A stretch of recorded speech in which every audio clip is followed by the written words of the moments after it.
My Ghana UTV ni omanfo akasa wo ho adwen no aye bebre na women so afọhwe adan ho sem so ne mpanyifo be share to adwen se ne be ya adan ho mmara hodo no ebetuma hwe na yadane ani wada dwumadie bi adi edefa nipa fa hodi a yentietia so ene enyuma eho ensem ka ho na ye de brɛ mo se kasebo akenkanfo ye so mo na nwumre eye me Agya Kwabena mene Obahima Afia Asiedu. Afia yentie kase aide eba no emu ensem. NDC mrashe bedwani Honorable Isaac Adongo akasa na odi adesede ato mampanyi na nadodan kwakufo adonim se nadaro mopa ne chew se Ghana ekọ IMF a enye sikasem so afọ owura kenoforiata ono e na wosi odi oman nanim ede yekọ esanse oni ahoden a obetumi agina so ede akọ. When Ken Oforiatta moved from data bank and business to manage the economy, he needed to recalibrate. The skill sets are not the same. The capacity is not the same. He needed to recalibrate. But you cannot recalibrate capacity you don't have. To recalibrate to become a fit-for-purpose finance minister that can deal with fiscal policy, that can deal with financial stability, the macroeconomy, and work with monetary policy authorities require that you must already have that skill set, which you had buried because the work you were doing did not require it. So you recalibrate and bring it on board, but you didn't have it. But as usual, the president is at pains to protect him and to keep him. I don't have a problem. But I want to tell the president the posturing of IMF with set group of people. Once the IMF believes that they don't trust Ken, the capital market doesn't trust Ken, he doesn't have commitment towards IMF program, and only want to appropriate the name of IMF and pretend to the international community that we are on a program, so they'll bring back the money again. The IMF, I assure you, if you insist, will front load the milestones and the corrections that must be done, and assign the flow of monies into the economy to the achievement of the milestones and the targets. And when they front load them, and 1 year later you are not achieving them, no penny is coming to this country. And I say it because if you listen to Kojo Opon Kroma, you can see that they now even want to scam the IMF. That even before they have asked you to just engage, and they already know the figure they will get.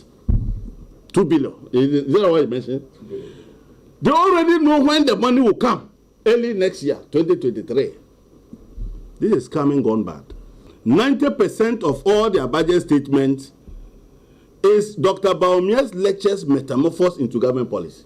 If you don't have confidence in a vice president and you endorse all his programs, movement from taxation to privatization, you grab it with both hands and feet. And it was your first budget. One district, one factory, who said it? You funded it. 1 million per constituency. We will set up 3 development authorities to unleash development. Who said that? Dr. Mahmoud Bawumia. Where is it in the budget? It was funded. And he drove them where they are today with his naive, experimental economic policies they accepted. When they said they have the men, they have the men. You see where they are. They should look for Kwame Pieni immediately. He's the one who can save them. To lead this team. They should go and get Ishmael Jansen to be there. Get Sam Jonah, the best brains of our country. Because this job is the equivalent of 1983 challenge. It's not child's play.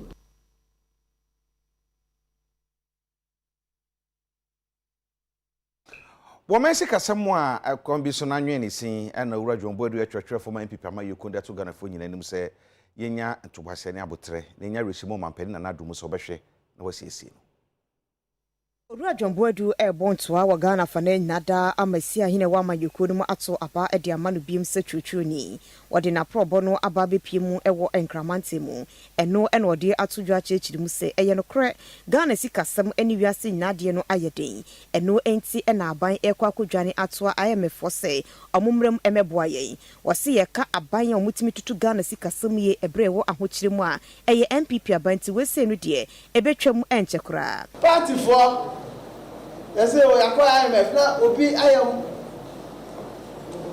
going to IMF is not the matter. The real issue is about benefit. And once you sanso ben and a bekayen, the trade-off between benefits and conditionalities is what matters in deciding to access funding from the IMF. IMF have various facilities. In fact, Ghana is a typical example.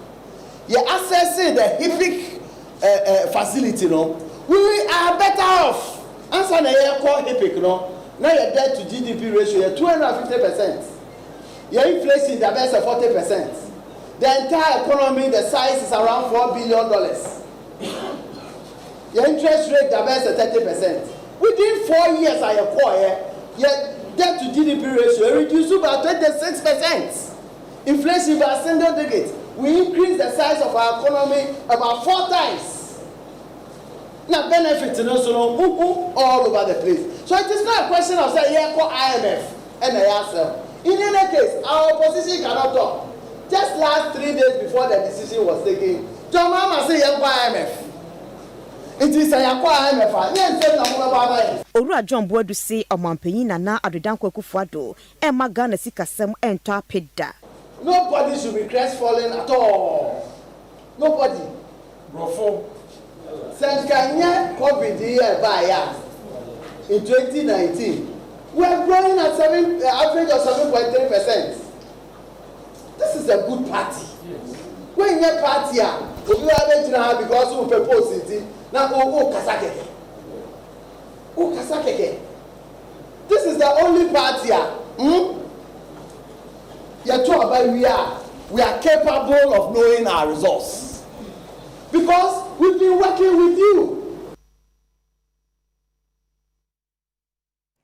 Ababe to dresse empempi no yetai eye nkoda ya kayaka de ewo internet ni so a omuhia ohawpa ne sa enti no aso ye hwe enkoda nipa system yedi honsem eso na cyber security authority any civil society organizations ahoro no ehia ewo nkran a omoto ato adwen afa emra horo a obetumi ahwe e de abo enkoda ho ebai.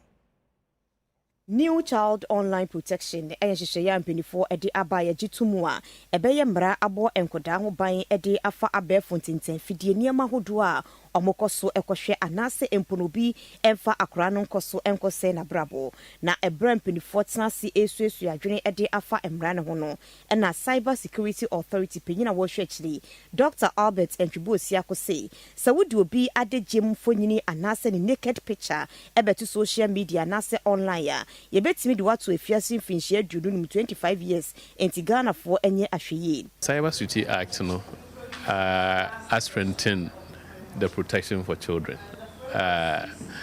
We share omaima yenya instances be suspects among for the internet china omo edada young girls especially no more share omo news ni videos law no abeye strong for one of the offenses which is extortion we betimi akodem 25 years. In fact, recently phone repairer be cry aeden a jail for 10 years. Sanity enti yewoni amanfo a omo behavior neze omo de omo tete WhatsApp echi, Facebook echi, Instagram echi na omo eden solicit for some of this.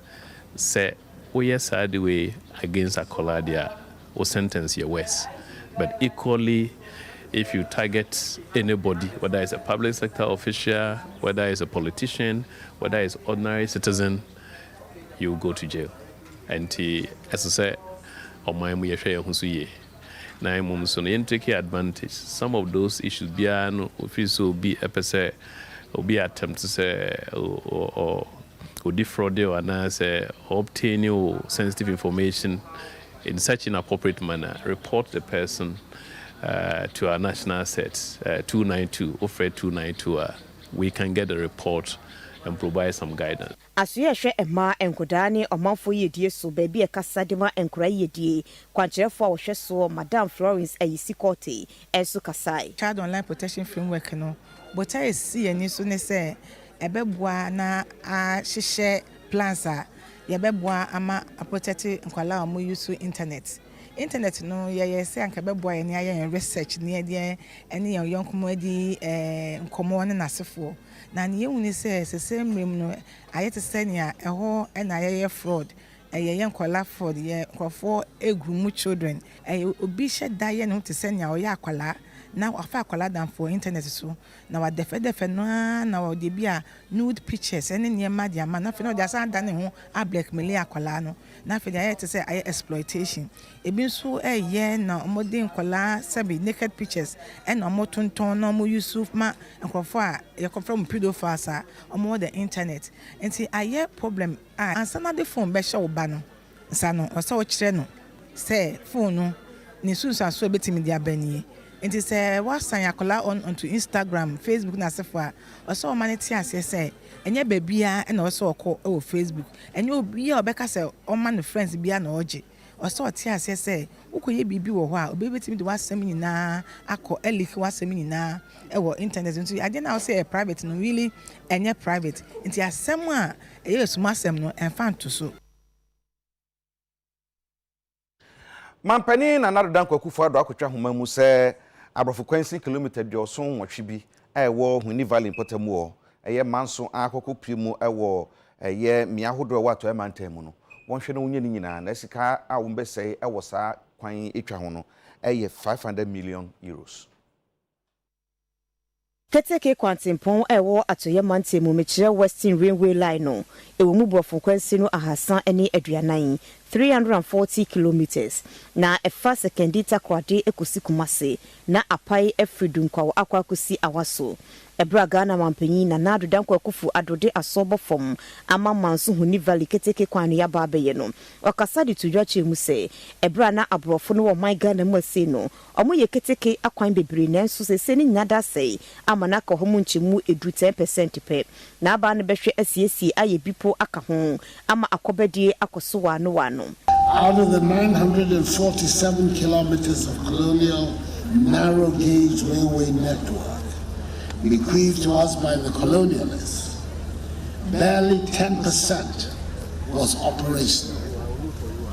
Indeed, the only addition to the network has been the 15-kilometer narrow gauge railway line built between 2012 and 2017 from Sekondi to Takoradi via Kujoko.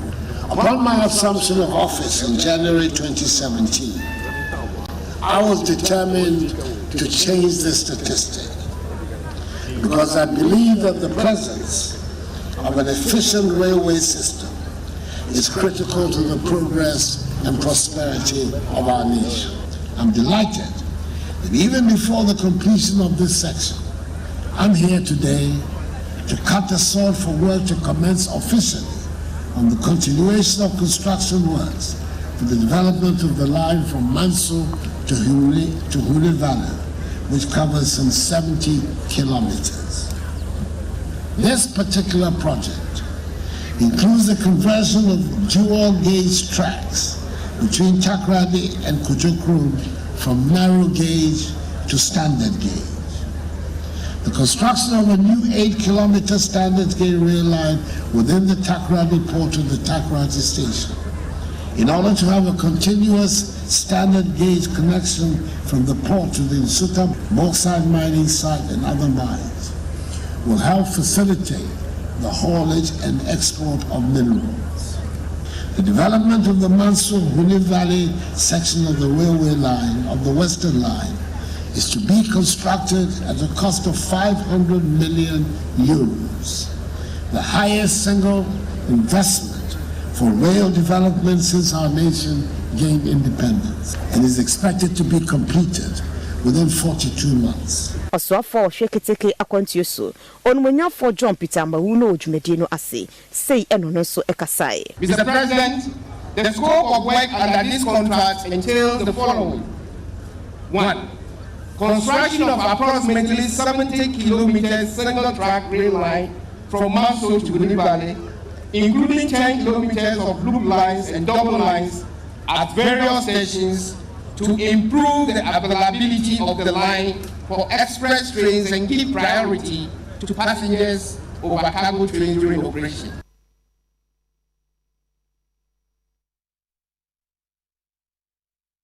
Yaje enkrato a edinkan madaroma eva sisia.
adehye mama yɛda mase pi sɛ wunya abrɛtwe me kɔto nkra ya be yɛkase bɔ no yɛto aso dia deputy ranking member our committee on education mmrahye bedwam hey honorable Dr. Clementa Park na sama wode eto abanum se enmanim ya saa kyerɛkyerɛfo akua horo bɛ sɛ ennan a ɔmate atua na cost of living allowance na ɔmo penti emmae no abanhwɛ na de ɔmo hia no ɔmfama o akyerɛkyerɛfo a ɔmo wɔ pre-tertiary educational sector wɔn sɛ wɔn nkyerɛ adeɛ deɛ tie ne sɛ ɔmo ade sɛ deɛ a ɛwɔ wɔn na ɛwɔ sɛ aban ɛde mo ɔmo ayɛ frɛ no cost of living allowance aban ɛmfa ma ɔmo ɛnti ɛnɛ a yɛ kɛse school biara ɛni hɔ kindergarten primary school junior high school anaasɛ secondary school a ɔbɛkɔ na nkwaraa no ɛsua adeɛ ɛnti yɛbɔ aban kɔkɔ sɛ ntɛmtɛm yara adesɛdeɛ no a ɔmo abisa no ɔmbɔ no ho mmɔden na ɔmo nsa nka sɛdeɛ ɛbɛyɛ a ɔmba san akɔkyerɛ yɛnkwara no adeɛ yɛhu sɛ Ghana Education Service atwerɛ krataa de aba abɔnten sɛ managers of the schools headmasters no ɛne senior headmasters secondary schools no ɔmo hwɛ nkwara no so na sɛ ɔhwɛ nkwara no dodoɔ no a wotumi sɛ nyɛ adeɛ a saa dwumadie no a GES ɛse ɔmo ndi no wɔn bɛtumi adi enti sɛ saa strike yi ɛkɔ so edu na mienu a ebɛka kyerɛ GES sɛ ɛbɛyɛ a nka wɔn to schools no mu na sɛ aban ne akyerɛkyerɛfoɔ no etumi tena ase na deɛ ɔmo pɛ no ɔmo nsa ka na yɛasa bie school na aban asɛdeɛ sɛdeɛ akyerɛkyerɛfoɔ no ebisa no a ɛyɛ adeɛ a ɛfata wɔn no wɔn fa mmɔ ɔmo na ɔmo nsa nkɔkyerɛ yɛnkwara na adeɛ.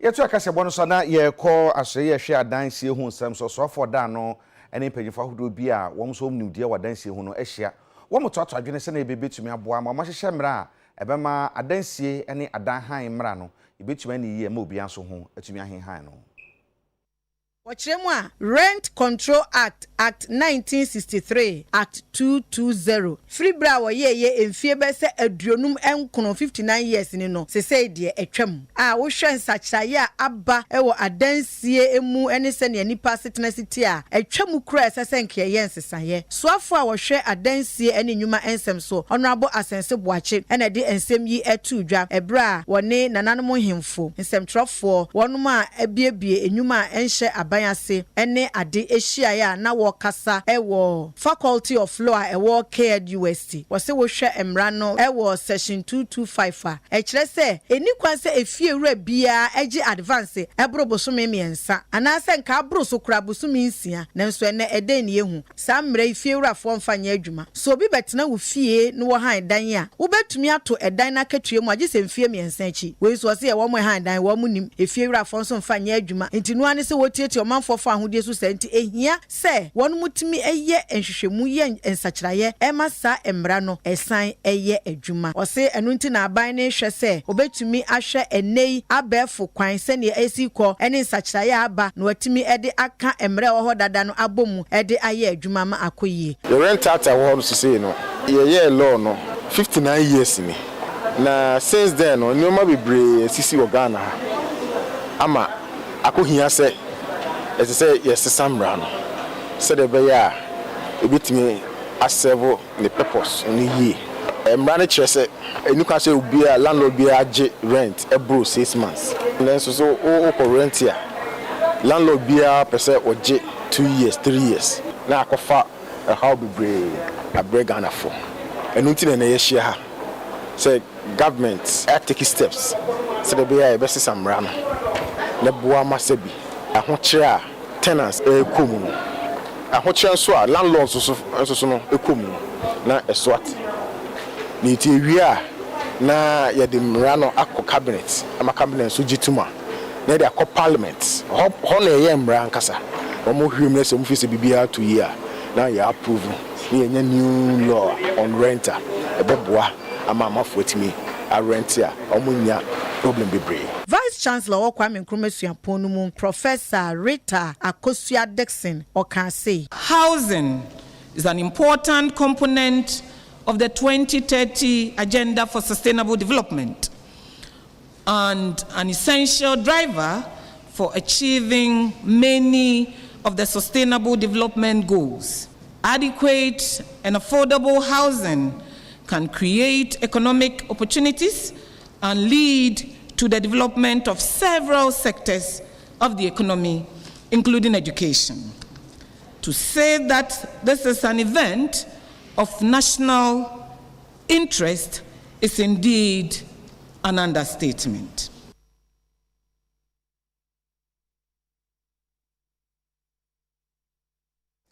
Financial Intelligence Center o my workshop bi e de amansenhwefo e wo enkran na enum no o de foto amansenhwefo nyina se edwumedi ayeye no yema yenya nimdi a emudo efasikasem adwadi a odi ne esumase afi amamosem ene ketahye kankan ne poyenso eho.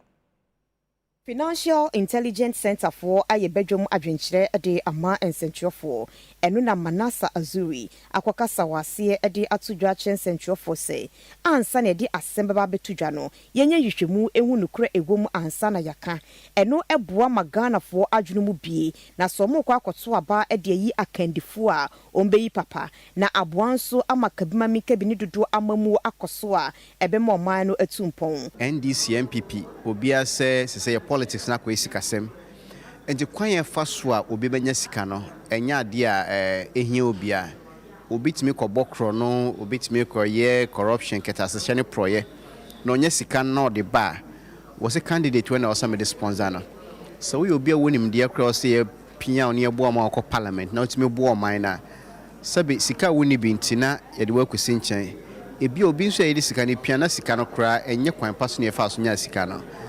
enti ebekosua se party elections so se parliament presidential election a etoda sa sika itime boama yenya nipa ense no fatase bi obekọ parliament anase bi obekọ Flagstaff House anase bi obedi amayoku bi anim kra because sika omunya no kwanbọ ne so no eno ene edi piano nti eno yesa na mehu ne se ye kabima menka bia mamuo ya ye hwɛ se ebetumi atumpo na yede no sa money laundering ne counter terrorism financing kra timi essay no na ye terrorism Burkina Faso yade a ye betene so makoto terrorists akoto ahye bi nso akuomo ebi akotogo nyamencha de ebi medru haye na mom entu amanfo toto bombs ne ade a sankrofo yusui etoda amanfo a wo mofa kwanbɔ ne bi so nya sika ene ye pia sika yi emomo di sa adwuma nti mehu ne se money laundering a ye ka ho asemi so obi atimi bie na ni na yetimi sia no kwan a ebeboa ye man no bebre. See something say something no eyentu ababambofo ede aba eno Manasa Azuri ekasa efa ho ekire se eko ede chense dia yehunu no. Things say something no mehu ne se eyade a ebeboa sabe what a border town be now say among for the motor be a tram so be snow cratuni idea and kawanun to me be a terrorist near obey me a video mining. Na me who say no so no enya idea a man si wha answer na terrorism be bano. Your armed robbers, your criminals near idea every day almost spring up. Did one you say be a was see so say or quack bokro no and I say armed robbery or quiet. Na etoda school a wan yanko sabe me a mejina hanya me adom we adwuma ye bosome me nya ketua enti we politician kra na obefa me se me nkoye atutura asem bia nya de ama because me obibi ameye but ketase share ne pro ne ade ama amanfo ntumi nya omodaachi ne oso moye no ni nyina timi boama sa internal terrorism if I can put it so high enti see something say something me hu say anase metumi aka ne say yeah extend beyond terrorism na bibia enkoso mayimu a ketase share chrono ebia wo baby na se say ekwan yi district assembly na ye anase we no musi na block cement omode kora nye yi a see something say something also to make ho bibi na anko ese bia nipa kakra bi na akwa contractors na ye kan mo say aden na manase omayimu nya wonkwa na onim nyansa na Si ahwefo beka ebe boso bi nso ntamuni o mensa na hene de yakwa mabosika eba ye budget no anche bia na sada no ampo na ye menso afo hwa kwantepon sanso kire se to wa ye gigie no wotwam nto kwa ku free na bra free nti adwuma efo nyina kote na fie aba ne hye omobo se obepa bia ma omaye boso mi nso ni aban bo hye no woni so omo kire omo yie panto wan ye kire ene dei eda komra hye bedwa fie yen ekonde yen yagire ne yemma hwese adu bronya eja na nim ne mabedie na ekom de yen na yentimi nto bibi mankola boni ben ya yo what you say boni ben ya yo ekom de yen muntu ayenka reassignment mo de yanka enanu parliament o say enkofo yejuma yentoro empedifo mu twantoro yaga ready see ebe seven Ghana yentoro o maye ejuma bia obi atifie sometimes the sransan yedi boni ben adwuma ya sika omu pa if say adwuma ya fo no omde kro no ato yeso say ya yakronfo ye twa ticket enso ye ni ticket wi ya twa ya adwuma no wi a wo popon sika na wi akowura office supervisors ni coordinator ansam me to work me come fie me ni ba bi ya me fa ko wi sika enti aban no ya pane cho to nu omiema ya na ya hu kire yen na oye ne sa sika be ba man mu disabled for ya de ambo mu ya mabo Ghana mpanyufo ya no so ka man ni wo yenso ya ka man ni wo mu ya mabo wa ya srama disabled for ya de ambo yentumi nsu ade wa yeti ya ko private sector mu ma ya adwuma oh ya de ambo kra dodo mna de ambo dodo mu ya mabo wa ya man mu mpanyufo mu guto no mu be mayen mbetua yen until mbe adwuma foforo mayen ya hwe nim sa se adwuma foforo ba adwuma foforo no mba mu tua from November to December 2021 but from January to sisi amene wo ka say o July mu January to now 1 month kwa yentua obia ena adwuma no so a musim be mayen so adwuma no so mu mayen ti ebisa ya ba ye parliamentarian because omo no represent yen ye say sika na boshe na mo share so metua every month no mu bombodi na mo ntua yen because ye hu chie yen nkrofo no chie yen nkrofo ewuwu ebi mu aware egu ebi mu bi mu entumi ntua school fees so they have to come home omo be fie it yesre aban no yesre etutu bi mu afifie because they cannot pay their rent it yesre aban no benifo mu ntua yesika na mo ye kana mo den na mo mfa ejuma no embre ye about 800 would your dependents become who they are bebre would you omo ye economic activities in and around two plazas in Asiadu omo ejuma bob no bebre we are talking into the thousands that are affecting thousands of us but workers nangaza about 800 workers. I have received a petition and I would ensure that the speaker receives it. Your concerns, I would say, are genuine and we will do whatever it takes to ensure that they are addressed. You are Ghanaians. Your livelihood matters to us. Your everything matters to us. So as Parliament and as leaders of Parliament, whatever it takes, we will ensure that it is addressed for you to be happy. My brothers and sisters, what I will say is that as for the cancellation of the persons of the toll booth, we couldn't agree on it. And that is why for the second time, I believe you presented a petition for the first time. Yes. You've not seen any action, and you come with another petition as a follow-up. This is a wake-up call for us as a country. It is not easy to institute a tax, and therefore once a tax has been instituted, in cancelling it, you need broader consultation. And I believe if the persons with disability were consulted before the cancellation of the toll booth, we wouldn't have been where we are. So you brought it for the first time, you come for the second time. We will not sit and be waiting for the third time. Honestly speaking, we are not going to sleep on this. We need to take it seriously.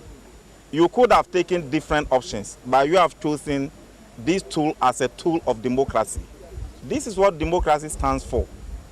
Thankfully, the minister will be coming here next on the 13th of this month with his media review or media budget. When the media budget is being presented, the minister is now, he has also seen the shocks as a result of cancellation of the toll booth. Yes. Therefore, I know he will do the needful.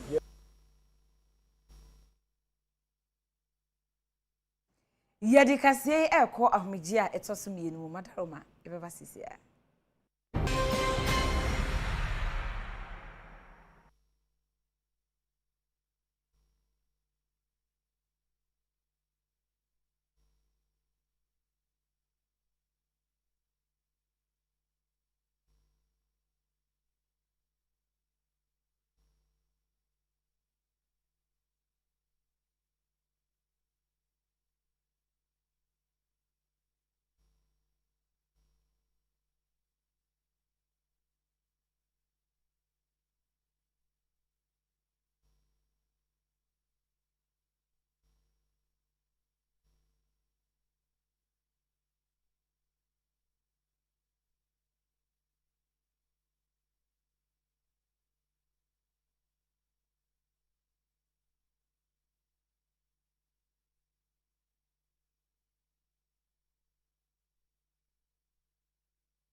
adishima ma yɛda mo ase nimpere no so sɛ mo boa yɛ me yɛkɔto nkrafe yɛba yɛkase bɔ no yɛde kɔ adwadie nsɛm na yɛkɔ na kasaprekɔ dwumaku na dwumaku bi yɛbɛtumi aka sɛ ɔman yɛ kansa denden a wɔn bɔn deɛ mmerɛ na no ɔdɛ ne nyina mo yɛ bi alomu deɛ de ka wɔn paa na kasaprekɔ kyerɛ sɛ ho behia sɛ Ghana Black Stars ɛkɔbɔ bɔɔla yɛnyɛ kyitaafo mo nkɔ tawo akyi yɛkɔ kata yi na yɛkɔ bɔ ose Ghana ɛno nso dwumadie surunku bi a wɔn de boa wɔn a ɛtɔ kasaprekɔ ano ne ahodoɔ yi bi sɛ wa be tribe yi no yɛbɛtwa tikiti ama wakɔ na wakɔ kata Black Stars akyi awɔ kata July de so 9 ewo afiwese mu no na Storm Puma Awake Drinks World Cup raffle draw no impinifo dan wedia eye abasobode na Kasaprekɔ Company Limited edima key distributors no na mo aye no se enipa miense bedi nkunimu no kata bobo chihye ya ekos November boshum ne befa ho ka amoma kwhwe mani so ade dwumadie no ehya ase July bewie October bosume no National Lottery Authority for enedomo abem na dwumadie no ekos na Kasaprekɔ Company Limited Commercial Director Ora Gerard Bonsu ekasa cheche dwumadie no mu sei le share mu se ye launch Storm Puma Awake Drinks a World Cup promo. A promo bia ye they support your loyal customers. Nana ye pese otobo to bia na you test a code. Now we near say we want to select 3 people ye don beko kata. And now your distributors so your special package more per nyomo be fa bia no. We will also select 2 people from your distributors almost be more homoden this 3 months consumer promo and the last one is also to support the Blasters because Awake and a official sponsor for water for the Blasters. It's a partnership at the end Blaster at the same time rewarding our loyal customers. So we talk Storm Puma and Awake and one is you will test a code which is hash *780# and a number be a bottle no ho and when I say you key in the number no and also bet mama when fridges, TV, cell phones, irons, blender and achede bebre na bosumi bia so we will do a raffle draw our national lotteries na a selecting nipa ba ko a ono beko it ye promo for 3 months it every month bia we will select 1 person ono and nobody win until 3 people and they are selected 2 of our distributors near the account near the Omoko Kata Aqua support the Blasters. National Lottery Authority Marketing Manager Ora Bernard Boama Enson Small Day to Journey. One of Medie no asibino eye ni odate lamte Emmanuel Ajimabedu ewudu Isaka ene anyum to 4 bebre. Free 1st of July no so we ton show which is Awake purified drinking water, mineral water. Now we top Puma and as we Storm drinks ni bia number na wo ho no so we text ya echo short code bia ubenya your friend is saying Akwenya see a beche wade and ubenya ticket akoda hotel adwojo ho no akọ stadium ho nso akọhwe ball ni purified mineral water yen supapa Medina Hamilton mijitum enya so abe bomb me pass me mekanti na meka e ade am use ansa na ye bomb me pa enti no me metu amanfofo ne se omunto nsuo ni bi because nsuo ya nso e na wotobia ye de call National Cardiothoracic Center e ko boa na wana wa akoma ho yare a omuni sika omu de behwe won ho no omu boa nso e hwa sankrofo no yare na nim se ne Ghana for yakoma eda football ho na se Awake for Kasaprekɔ for se so mu ba ye dia ene ye support won ye fa ye honhom ye fa ye nije enta wa chi na ye nto nsuo ni bi ne ye nto drinks ni bi na ye nko support won. Commission on Human Rights and Administrative Justice, I try to finish Rajino, or Money Ministry of Justice, Abomodia Edi Jumebia, or Mother National Baseline Assessments Report, for business and afi nipa fa hudia, yen to me and fango at opreno, home. Brachraj Kwanchefo Ekasa Ewojumedie no ase no se emfiempim mienu ani dunsun 2017 Human Rights Council for Embra mo hyehyeye no na eba adwuma ani nipa fa hodi no ani nada ehyemu bi na ebra aso se oman no yetena se ne ehwe kwampa ebetiama saa embra no aye adwuma ebebo obia ho ban emfa ho ani bebi a wo ye adwuma na emfa ho ne bebi a wadwuma no ewo sei ene wo kyerkyensemu. The need for rights and obligations to be matched to appropriate and effective remedies when breached. Now, the UN guiding principles, which have become a blueprint for measuring the level of human rights compliance by business organizations, therefore, recognize that the responsibility to advance human rights does not rest exclusively with the state, which is very important. In other words, business organizations are also duty bearers, and as such, in their engagement with people, whether as small, medium,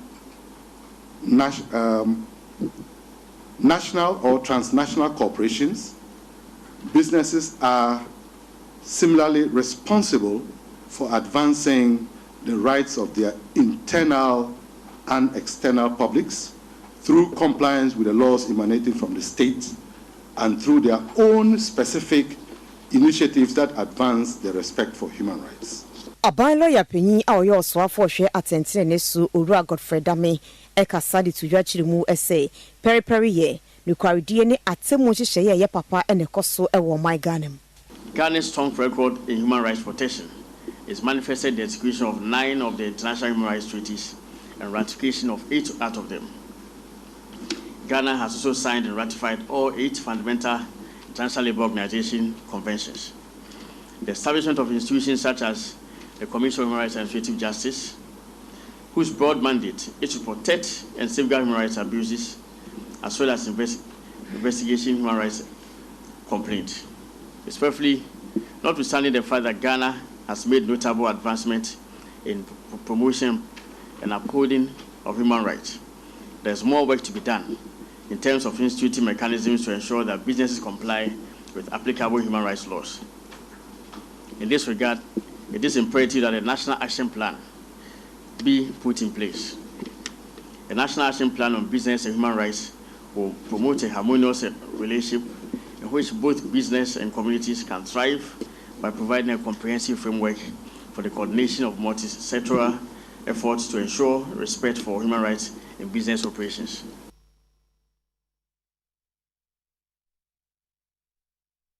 Ewi ade shemama ha ne de yakase boni nyina esidedi makotene bi ene se mampani akotwa homa mu se kwantimpom bi ohuni valley potamo no yehwe ne anye di nyina. Cute Cat Beauty Parlor and a miti e ma me abeka junction ha e no mo number e 0246897589. Asidaba kwama special nsuo ne special drink. This way chocolate drink and then the coffee drink. I can come for so many numere e yeme. Agya Kwabena mene. Obahima Afia Asiedu. Yeda mo nyina ase e ma mo ne hwe.